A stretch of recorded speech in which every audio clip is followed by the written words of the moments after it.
Yep, that's my name. My name is Mr. Wu. I have the pleasure of being the commencement speaker for this incredible class. When I was young, my father would always tell me how difficult he had growing up. He would say things like, back in my day, I had to walk uphill both ways in the monsoon season just to get to school. And his father, my grandfather, would always run up him and say, well, back in my day, I had to hide books from the communists so I can learn how to read in secret. I always thought this was just a cyclic trend, and one day I would get to trivialize your generation's obstacle. But man, after this year, boy, was I wrong. On top of worrying about regular high school stuff, like passing your calculus class, wondering what your crush think of your dank meme, or getting enough like on the Snappygram or TalkTick, all of you also had to suffer through wildfire, cybersecurity attack, and a toilet paper shortage due to global pandemic.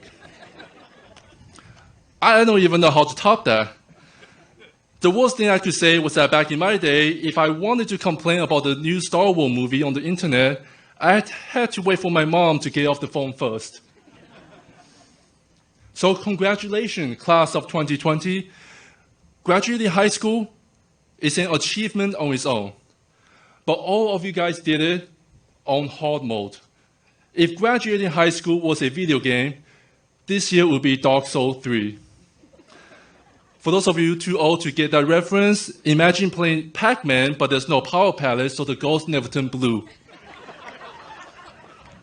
Now, I know it's tempting to focus on what you have lost this year, such as prom, a senior trip, a normal graduation ceremony, a better commencement speaker. Ugh. If you want to be a little selfish and sulk, I don't think anyone will blame you. But after you do that, I implore you to look around and pay attention to the people in our community that are suffering. With everything that's going on, I'm reminded of this quote from To Kill a Mockingbird, which I know all of you guys have read thanks to Mrs. Golden. In it, it says, you never really understand a person until you consider things from his point of view, until you climb inside of his skin and walk around in it. I'm also reminded of when Paul said this in the 1 Corinthians. If one member suffers, all members suffer with it. You might be thinking to yourself, what do you expect me to do? I'm just a high schooler. No, not after tonight. What you are after tonight is a living force of change with unlimited potential to do good. When you leave the Falcon Field tonight, know that Vacaville Christian High School, the academic institution, has prepared you all to do well in life. But Vacaville Christian High School, your Christian family, for the past 4 years or more, wants you all to not just do well, but to do good. I hope that on top of teaching you life science, we have also taught you to have empathy toward all lives. On top of teaching you statistics, we have also taught you fairness.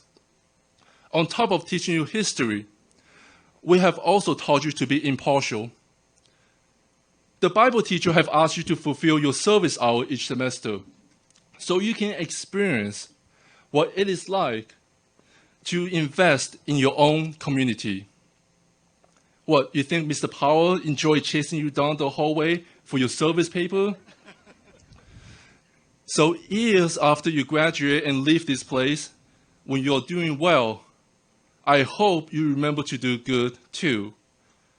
If Mr. Goddard inspired you to be a lawyer, represent the innocent and oppressed pro bono.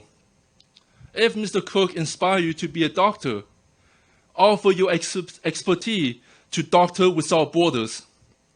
If Mrs. McFadden inspired you to be a journalist, or Mr. Ralph inspired you to be a broadcast engineer, go out and give voices to the unheard. If Mrs. Romo and Mrs. Stitt inspire you to learn more Spanish, translate for the immigrant who just want a fair chance of achieving their own American dream. If Mr. Kosavich inspire you to be a chef, feed those chicken dumplings to the hungry. For Jesus said in Matthew 25, and I'm just going to paraphrase this a little bit, "For I was hungry, and you gave me something to eat. I was misunderstood in Spanish, and you gave me your voice in English. I was silenced, and you gave me an outlet. I didn't have health care, and you still looked after me.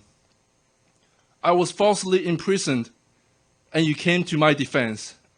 Truly, I tell you, whatever you did for one of the least of these brothers and sisters of mine, you did it for me. But you're not a lawyer yet, or a doctor, or a broadcast engineer just yet. You'll get there. I know you will.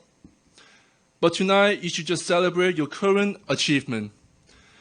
You did a class of 2020. You can finally relax for a bit now. So breathe in, breathe out, and remember those that can.